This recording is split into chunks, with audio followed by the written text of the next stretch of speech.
not working, I don't think. My name is Sarah, there, whoa. It's working now. My name is Sarah Hertz and my pronouns are she, hers. We are a Unitarian Universalist congregation united in a common purpose to make love real in our lives and in the world.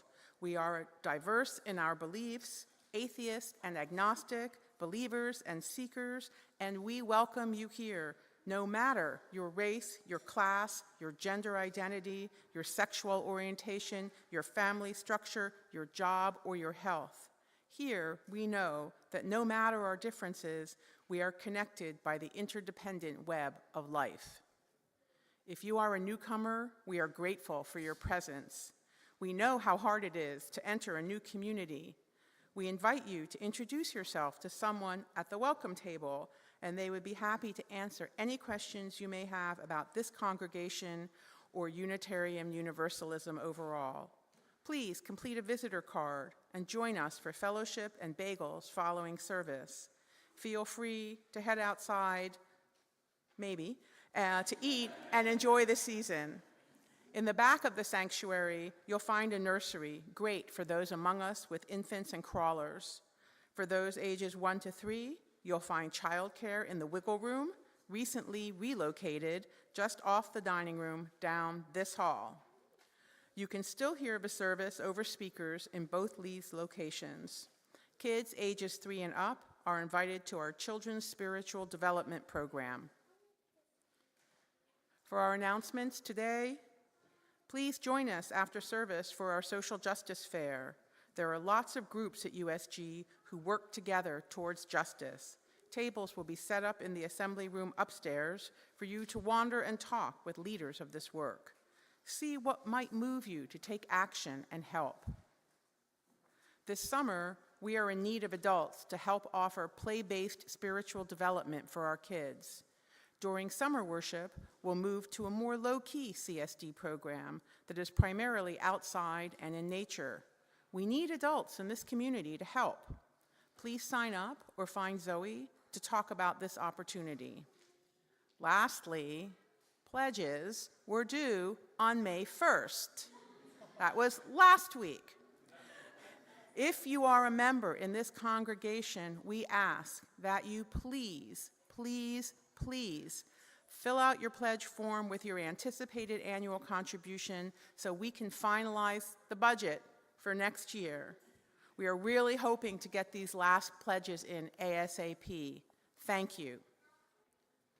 And now, as we deepen into worship, I ask that you please silence your cell phones and allow yourself to be present for this hour. But please don't silence your children. Their sounds are welcome here.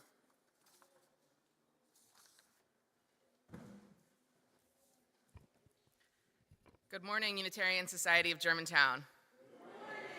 My name is Reverend Hannah Capaldi. I use she, her pronouns, and I joyfully serve you as your minister. A position you called me to a year ago, exactly. So.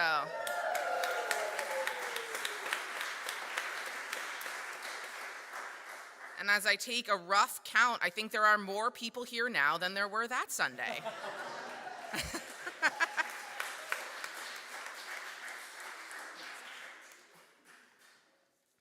My daughter Tony is going to join me for the call to worship today.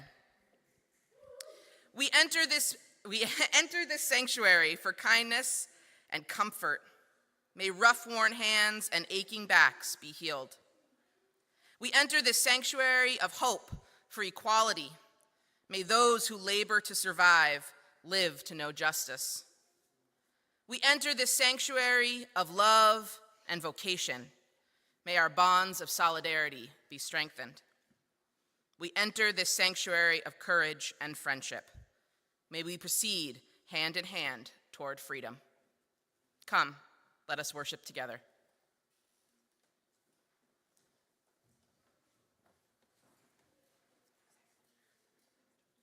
Please join me in the unison words printed in your order of service for the chalice lighting. We light this chalice, the beacon that calls us to love, to justice, to a deepening of the Spirit.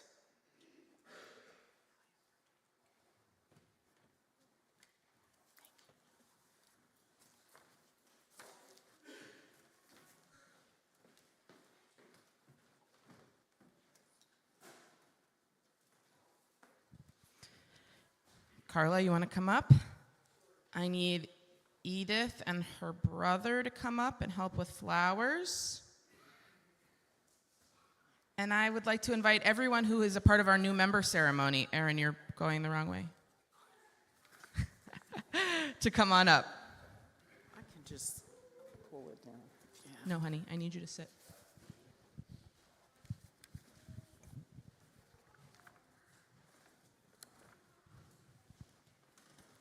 Just come. Line up on the stairs here so everyone can see your faces. It's a big crowd.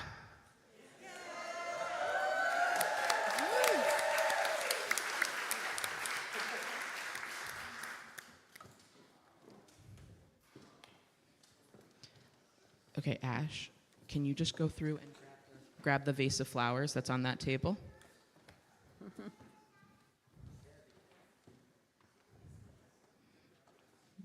Okay.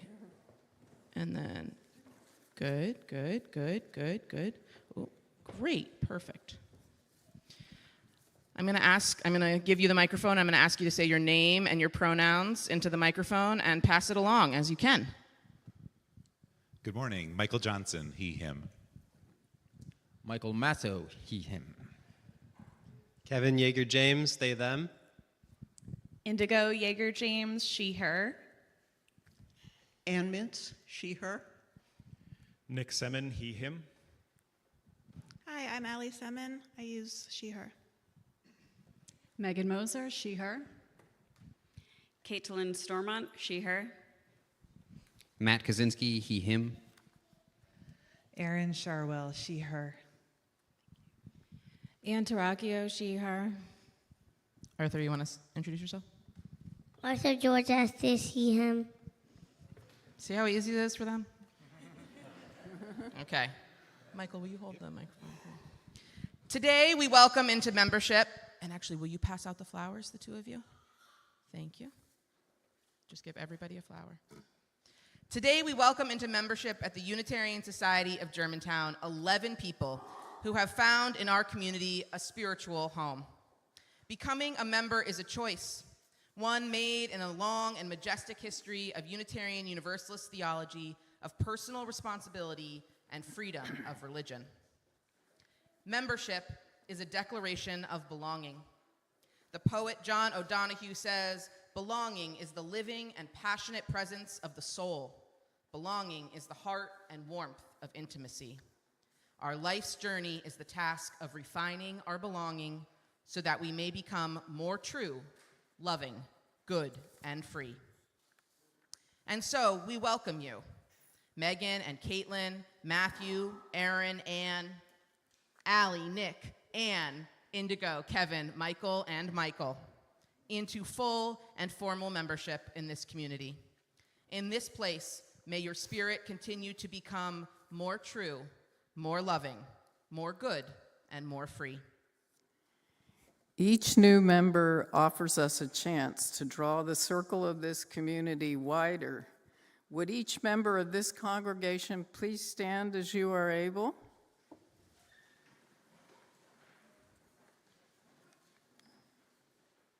Do you, as members of this congregation, promise to welcome as you were welcomed, to support as you were supported, love as you have been loved? Please respond with, "We do." Each new member offers us a chance to hear new stories, receive new gifts, and live into the promise of beloved community. Do you, new members, as our newest members, promise to offer of yourselves, your stories, your gifts, and the work of building the beloved community? Please respond with, "We do." Into this community, these new members are enfolded. May this congregation nurture and challenge them, offer comfort and guidance, and call forth the best within them. May they, in turn, bring energy, vision, and commitment, leading us ever closer to the community we strive to be. Let us welcome them with applause.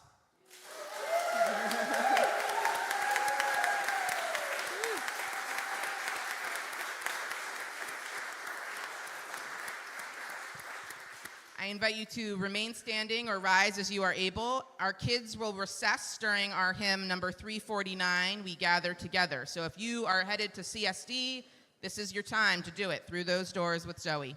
And welcome, one and all.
I first became aware of the word solidarity in the early 1990s with the rise of Lech Walesa and Solidarność in Poland.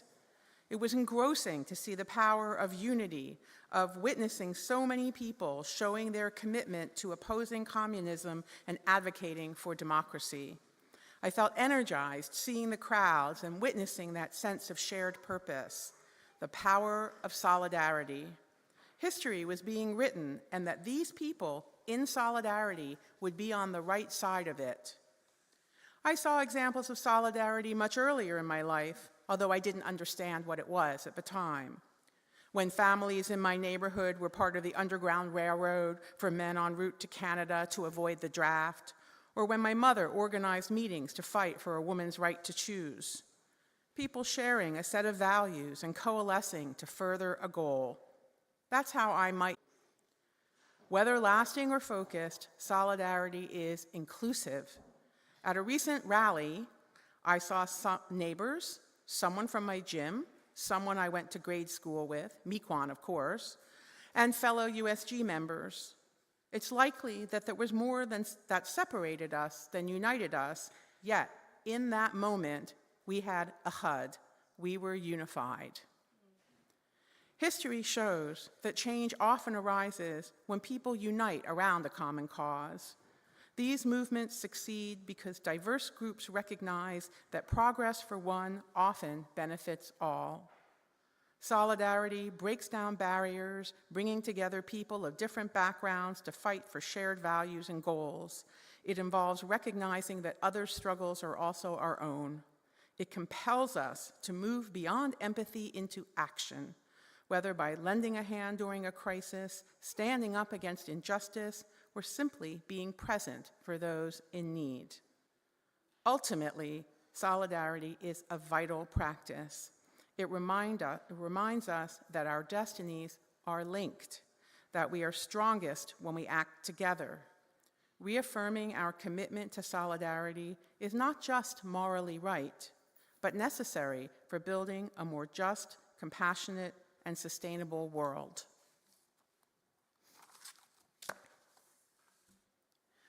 This week, we are sharing our plate with Power Interfaith, a coalition of congregations throughout Pennsylvania. Power is a strong, multiracial, people-centered organization committed to creating a new society based on equity, sustainability, and love. USG is a proud member of Power Interfaith. Please give generously, as we have found that the more we give away, the more that comes our way. To give in cash or check, please drop in the plate as ushers pass by. To give by text, please follow the instructions on the back cover of your order of service.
panic in the nations. There is wailing the whole world around.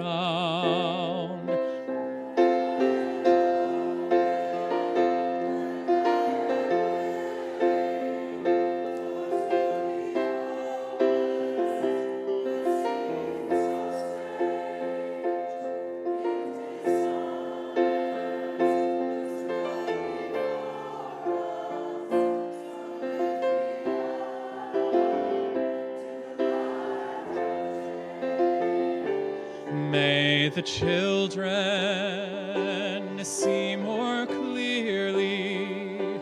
May the elders be more wise. May the winds of change caress us, even though it burns our eyes.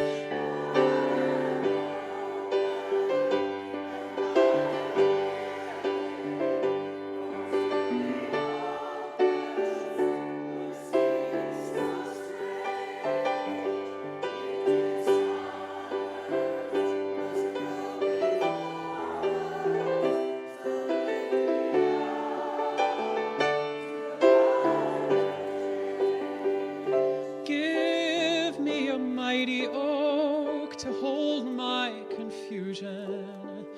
Give me a desert to hold my fears. Give me a sunset to hold my wonder. Give me an ocean to hold my tears.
I invite you now to settle into a posture of prayer or meditation.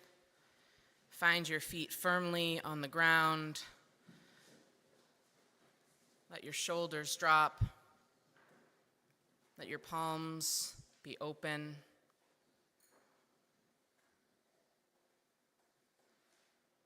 Inhale fully. Exhale completely. Feel your heart slow. Feel yourself come in to your body. Inhale fully. Exhale completely.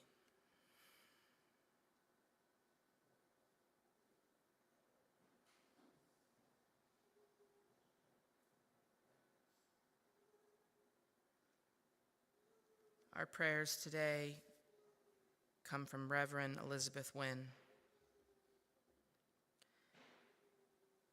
Spirit of life, I would really rather not learn this lesson. Didn't think I needed to. I thought someone else could do it. Thought a leader was coming to do it. Spirit, I thought the young people could do it. Or the elders could do it, or the professionals.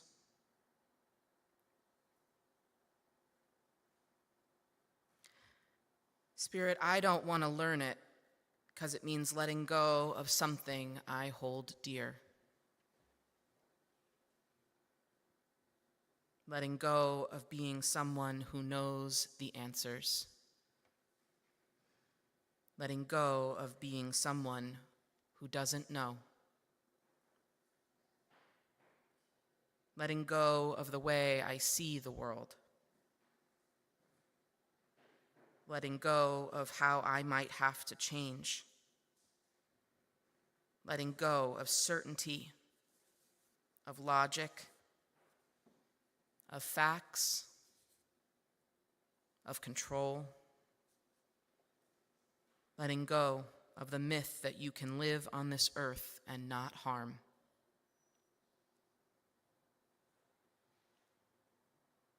Or the myth that I and we can't learn anything new.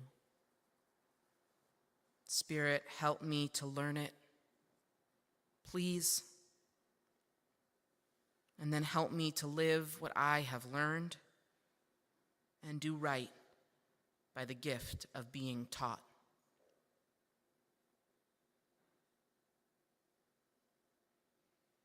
May it be so, and amen.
Reverend Hannah will place a pebble in memory of the passing of Elizabeth Betsy Dunning Baxter 9 years ago.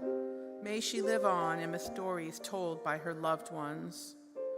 Reverend Hannah will place a pebble and a smooth stone for the mother of Morgan Baxter, Nancy Dunning Baxter, after she suffered a bad fall, but she is recovering well and in good spirits, so we hold her in prayer for continued healing.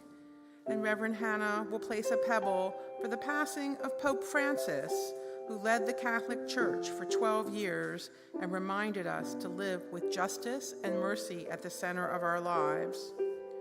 Reverend Hannah will place a pebble for all the workers in memory of May Day, those who make this country run, those who do the labor to make the beds, collect the census, drive the trucks, teach the kids. For all the workers, we give thanks and prayers.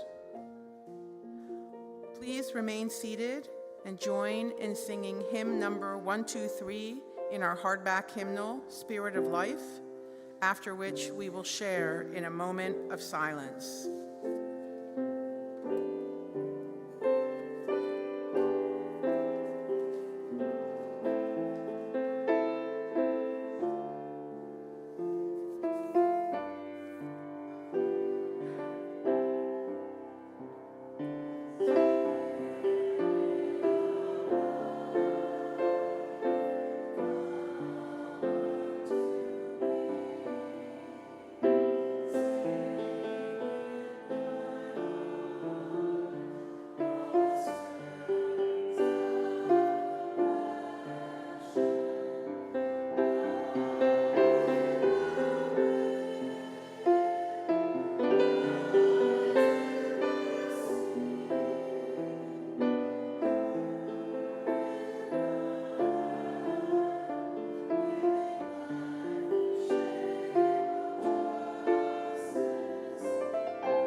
A little different today.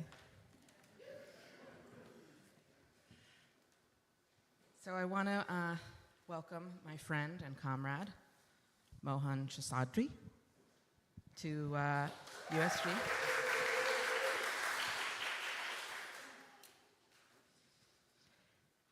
And I invited Mohan here today to talk about solidarity, what it means, what it's about, how we live into it, and also to help us interrogate it a little bit, problematize it, get underneath it a bit. So I want to start by just inviting Mohan to introduce yourself, tell us a little bit about you, get us grounded into who you are and how you came to be here in this moment, and maybe tell us your pronouns too. Great to meet you. Give me one sec. My name is Mohan Seshadri. I'm the executive director of the Asian Pacific Islander Political Alliance. We're Pennsylvania's statewide Asian American civil rights organization. You all might be most familiar with our work through our leadership of the Save Chinatown Coalition, which recently,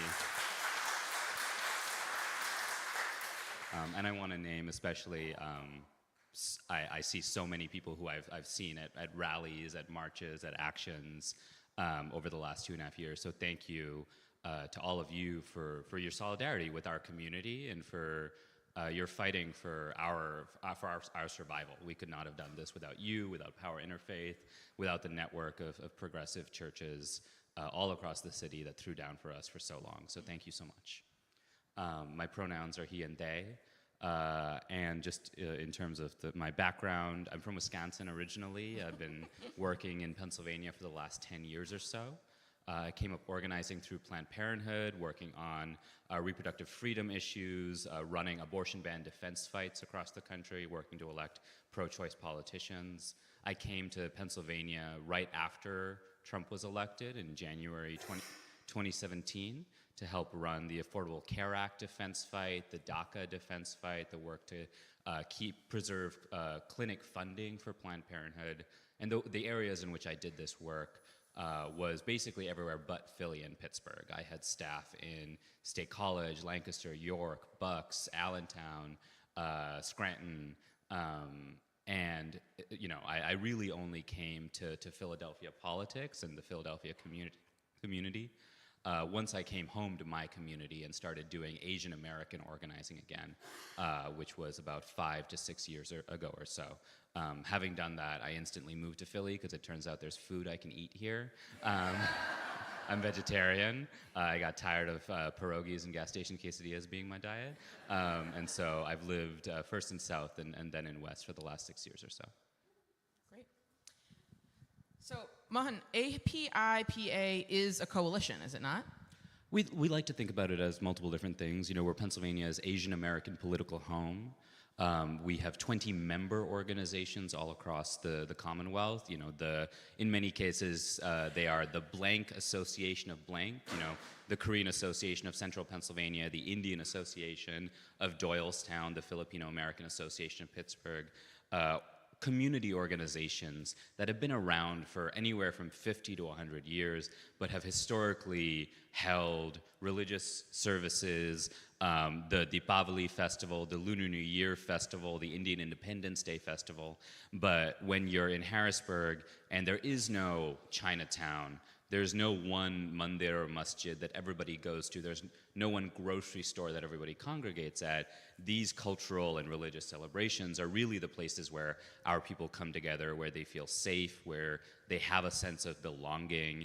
And so what we do is we go into those spaces and we talk about voter registration, we talk about power building, we talk about what legislation is up for a vote that we need to advocate around. And we support these organizations to learn how to organize and build base and build power.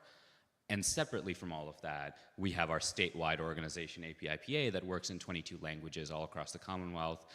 We run a year-round voter contact and voter turnout program.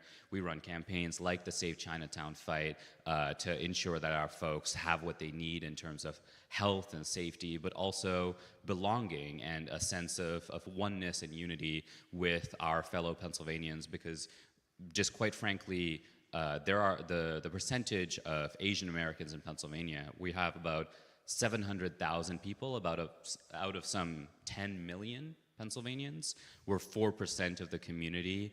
We're between 2 and 3% of the electorate. So purely on a math basis, we look at the term Asian American, the political identity that was created in the 60s in the Bay Area by a group of college kids who wanted to be in solidarity with the Black Panthers and needed a terminology of their own to unite the Filipino American and Chinese American and Japanese American community.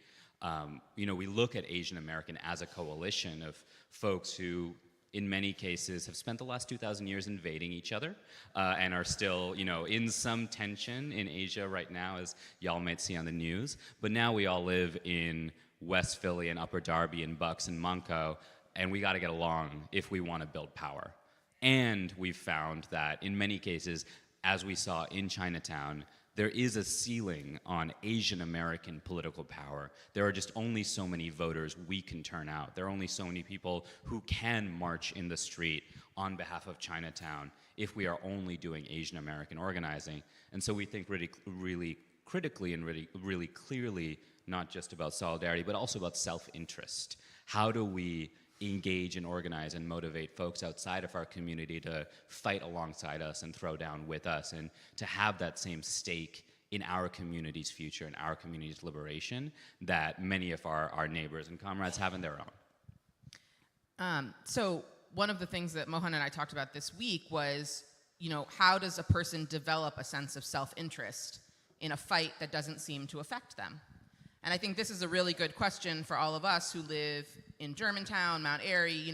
Why might Chinatown, the fight in Chinatown, affect us? How do we talk about what our stake in that fight is? So Mohan, I'm curious, what would you encourage folks to ask themselves or be in reflection about as they develop a sense of self-interest in fights that don't directly touch us? Absolutely. And I think, this is obviously there is a lot going on in the world right now. There's a lot going on in the federal government right now. There are going to be a lot of opportunities to have to think about this. What is your line, right? What is your red line? What is the line in the sand? What is the moment at which you just can't take enough of this anymore and you need to put your body on the line in defense of your community, our community, in defense of workers, of trans folks, of immigrants? I think, one of those things is just what kind of city do you want to live in? Do you want to live in a city in which developers and billionaires get to call the shots and wipe out any neighborhood? Or do you want to live in a city in which all of our neighborhoods and all of our communities have what we need to not just survive but thrive? We heard so many folks who came into the No Arena or Save Chinatown fight who came in for reasons that were not necessarily the thing that we wanted to hear, right? I think that's important. Yes. Right, I think we wanted to hear we're in solidarity with Asian American communities, and I don't mean politically, I mean emotionally, right? And in some cases, I'd be knocking doors in Northeast Philly talking about the arena, and I'd be talking to 90-year-old Polish Americans who were like, yeah, I don't want it because I don't want to have to drive to Center City and get stuck in traffic. And I was like, okay, I'll take it. Right? Not exactly the most, let's say, politically correct or morally perfect reason, but whatever gets you in the door is kind of my approach. Everybody has to start somewhere. Everybody has to come in through some reason, and it's up to organizers and activists and organizations and political homes to get folks from point A to point B or from point A to point Z. We're all going to start somewhere. And so for me, some of the things that I heard from the incredibly diverse organizational and individual makeup of the Save Chinatown Coalition, they were these questions of, if they can do it to Chinatown, they can do it to my neighborhood, right? Yeah, that's right. And this need to draw that line in the sand and say, enough is enough, writ large, in terms of developer power, billionaire power in the city. We heard, like I just said, issues of traffic and parking. We heard, we had this amazing Jewish contingent that didn't necessarily show up just because they have this tradition of showing up to Chinatown every Christmas Day and getting dim sum, but every Christmas Day, for the last 2.5 years, they would be in Chinatown caroling, talking to other Jewish Americans, Jewish Philadelphians, who were there for this tradition of going to Chinatown every Christmas Day, about the need to protect this thing, the need to protect this place that they have come to identify with and have tradition around, whether it is in moments of celebration, whether it is every, once a year in December, whether it is just when they need a quick fix, a dim sum, or, it's really cold outside and they need some soup. We created a coalition that allowed so many folks to come in, and I think that there were times in which we, frankly, overestimated the solidarity and underestimated the self-interest. I think Power Interfaith is a great example of that, where there was this network of churches in Center City, especially Arch Street Methodist as one example, Reverend Heineke, and Chinese Christian Church, exactly, where the reason, when we were in lobby meetings together, when they were speaking at actions, the reasons that they would give for showing up wasn't just They don't want to see Chinatown wiped out. They wanted to be in solidarity with our communities. It was also, if there's an arena smack dab in the middle of Center City, their parishioners are not going to be able to get to church on time. And then they're going to go somewhere else, and this church will also, slowly, in a death by a thousand cuts fashion, cease to exist, right? Like, they had this self-interest as well in this analysis of, this doesn't just impact our community, this impacts their community as well. And there were times when I, again, frankly, just thought that that was a bit that they were doing in order to convince other folks, in order to say, there are reasons other than solidarity with Asian Americans. And over time, I came to realize that no, there was this deep stake, this deep self-interest, this deep analysis of this impacts us too, and we're fighting for our own reasons and for our own community, but in a way that is in allyship and solidarity with these other communities as well. Yeah, and I think for me as a Unitarian Universalist, we talk a lot about our theology being one in which we're interdependent. And I think one of the things I think about with solidarity is this sense that what happens to one of us happens to all of us.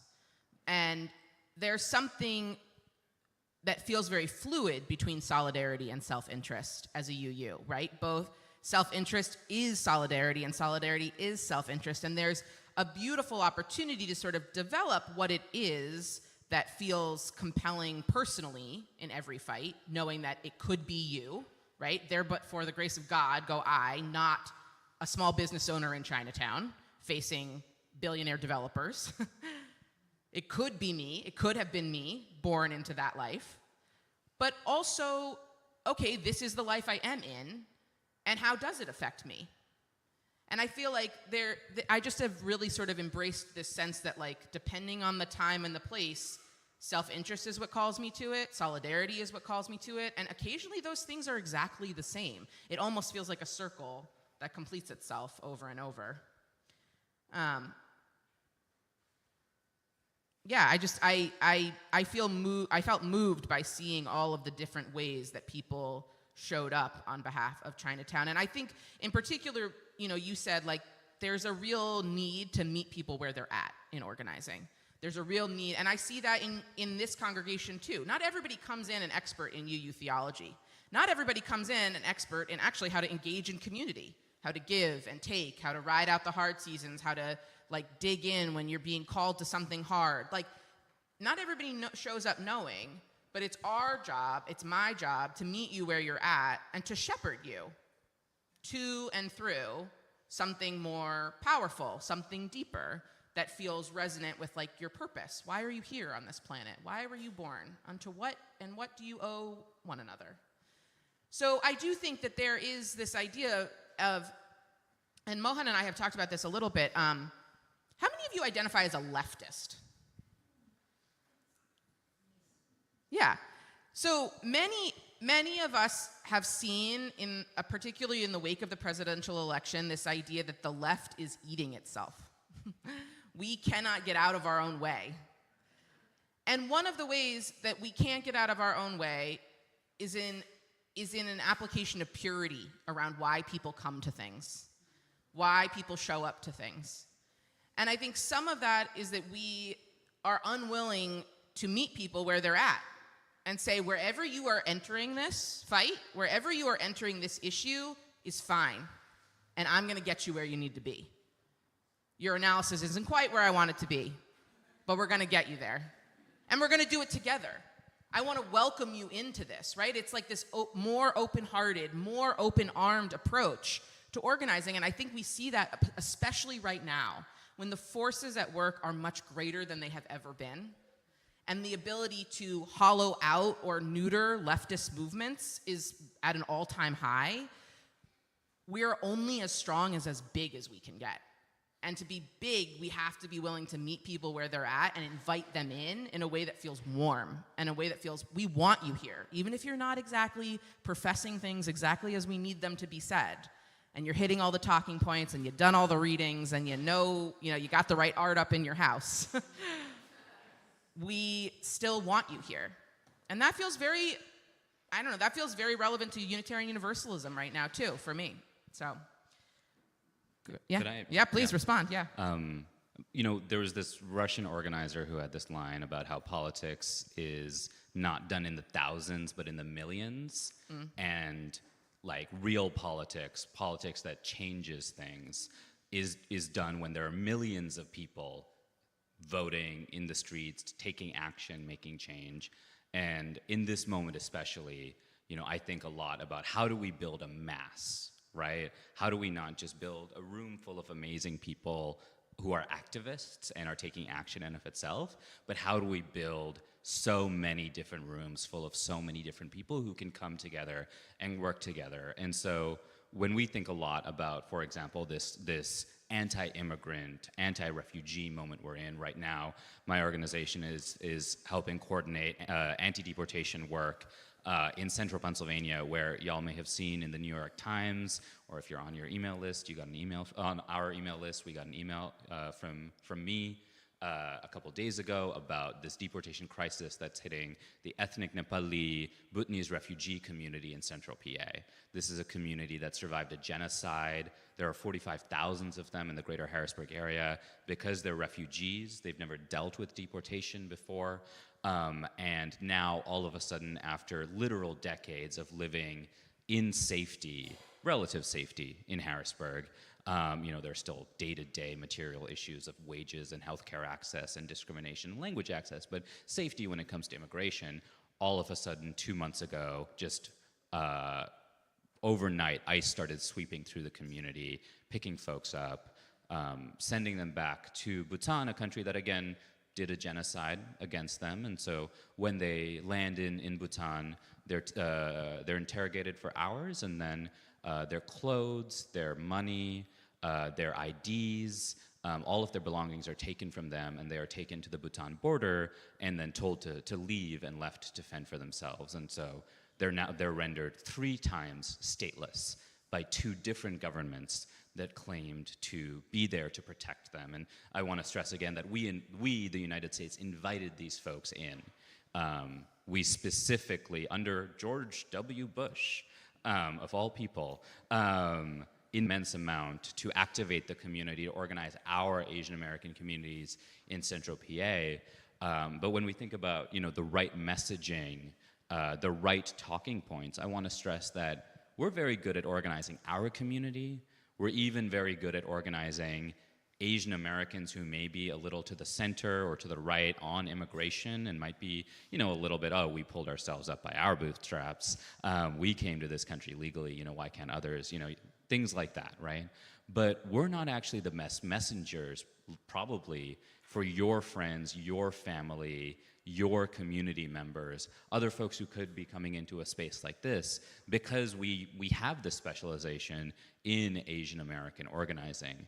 And so we really need folks who want to be in solidarity and allyship with immigrant and refugee folks who are going through what can only be described as pure hell right now. We need you to meet your folks where they are and talk to them in a way that they will hear, not in the way that might be the most comfortable or acceptable to us. Because there is too much on the line right now in terms of just real people's lives and real people's survival. Of the 24 folks from Harrisburg who've gotten deported so far, 4 of them are now incarcerated in Nepal, 20 of them are missing. They've disappeared. This moment requires too much of us to say the things that we're comfortable saying, and only the things that sound good and sound right to us. Because this is an incredibly ideologically diverse country, and we have incredibly ideologically diverse families and friends and loved ones.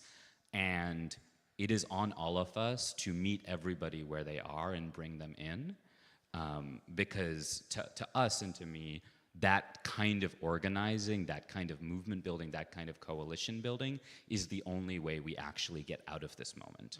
Not preaching to the converted, and not only talking to each other, but going out there and talking to folks who are not convinced that the US should be a welcoming country, that immigrants do belong here and have a home here, that refugees who we invited in should not be sent back to the country that rendered them stateless and oppressed them and persecuted them in the first place. And So my charge, my advice, my ask is speak to folks in the way that is most effective, not in the way that's most comfortable. Speak to folks in the way that meets them where they are, even if it isn't exactly how you would want to be met, because everybody has to start somewhere. We all did. And if we're going to get out of this, we need millions of people, not hundreds, not thousands, not tens of thousands, but literal millions of people. Well, we're just about out of time for our conversation, and I want to leave you all with what I think our work is as the Unitarian Society of Germantown. And as a faith community, what I think our job is to hold rigorous hope and to develop moral imaginations. It is the task of faith communities to be committed to envisioning a world that doesn't exist yet. So every time we gather together, and every time we sing, and every time we pray, and every time we meet in small group, and every time you hear a sermon, the task is to invest in a textured, real, alive vision of a world that does not yet exist. And then we maintain hope in that vision. And then we look to partnership to tell us how to take next steps. So some of it is very abstract, and some of it feels childish, dreamy, far off, but that is our job as people of faith, is to be committed and involved in the work of imagining and committing to a world that doesn't yet exist. And we're going to do it together. Yes, we are. Yeah. So thanks, Mohan, for being here. Thanks for having me.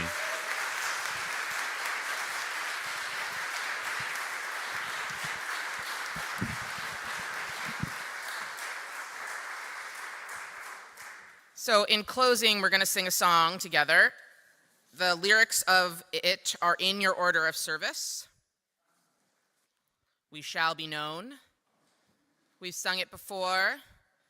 It's one you'll hear often in the streets, and I invite you to learn it and listen to it on YouTube. And it's about this task of imagining and living into a world that doesn't yet exist. So please rise as you are able to sing our closing hymn, We Shall Be Known. And just in case you don't remember every song that we sing every Sunday, we'll go through it just once to refresh your memory. Just listen line by line and sing it back to me, and the choir, fortunately, does remember it, so you're covered.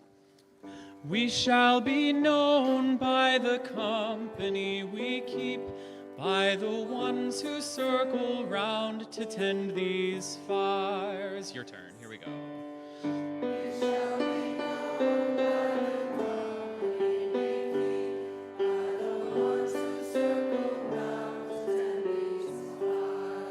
Just listen. We shall be known by the ones who sow and reap the seeds of change alive from deep within the earth. Your turn. And we shall be known by the ones who sow and reap the seeds of change alive from deep within the earth. It is time now. It is time now that we thrive. Your turn. It is time now. It is time now that we thrive. It is time we lead ourselves into the well. It is time we lead ourselves into the well. It is time now, and what a time to be alive. It is time now, and what a time to be alive. In this great turning we shall learn to lead in love. In this great turning we shall learn to lead in love. In this great turning we shall learn to lead in love. In this great turning we shall learn to lead in love. love. You sound beautiful from the top.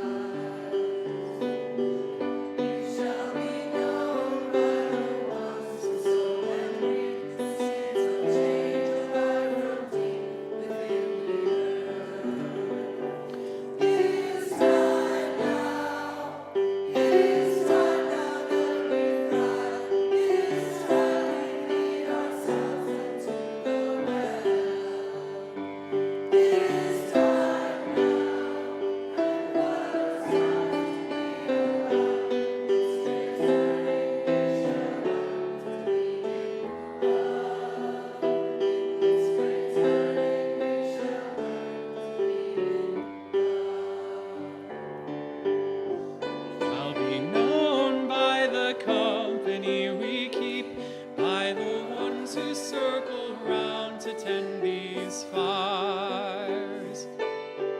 We shall be known by the ones who sow and reap the seeds of change alive from deep within the earth.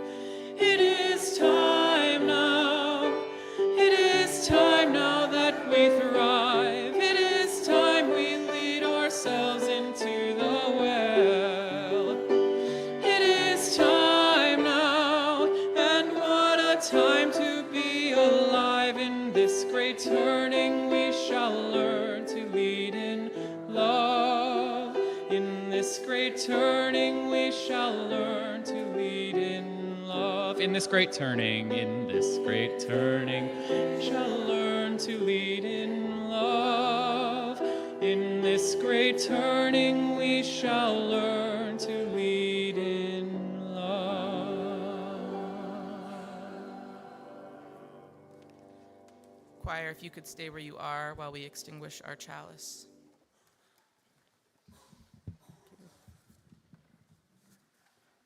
As Deborah Coleman extinguishes our chalice, please join me in unison with the words printed in your order of service, followed by our sung response. No sung response. No sung response. We extinguish this flame, but not the light of truth, warmth of community, or the fire of commitment. These we carry in our hearts until we are together again. Beloveds, go forth knowing that it is time now. It is time now that we thrive, that we apply ourselves to the rigorous discipline of imagining a world that is not yet here, to the work of solidarity and self-interest, which are one and the same and also distinct. I invite you this week to spend time thinking about what self-interest and solidarity mean to you, and look forward to getting into some good fights. May it be so, and amen. Amen.